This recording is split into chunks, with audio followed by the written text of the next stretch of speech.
ഇന്ന് നമുക്ക് അപ്പത്തിൻ്റെയും ദോശയുടെ ഒപ്പം കഴിക്കാൻ പറ്റുന്ന ഒരു നല്ല മുട്ടക്കറി നോക്കിയാലോ.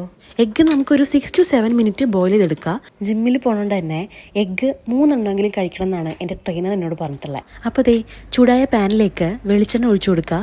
ഇനി ഇതിനകത്തേക്ക് കടുക് പൊട്ടിച്ച് അതിലേക്ക് കുറച്ച് ക്യൂമിൻ സീഡും കൂടി ആഡ് ചെയ്യുക. വേണമെന്നുണ്ടെങ്കിൽ 2 ഉണക്കമുളകും കൂടി ആഡ് ചെയ്യുക കേട്ടോ. എൻ്റെ കയ്യിൽ ഇപ്പോൾ അതില്ല. ഇനി ഇതിനകത്തേക്ക് സവാള ആഡ് ചെയ്യുക, ഇഞ്ചി വെളുത്തുള്ളി, പിന്നെ ഒന്നുകൂടി ഉണ്ടല്ലോ പച്ചമുളക്, ഇതും കൂടി ആഡ് ചെയ്ത് മിക്സ്.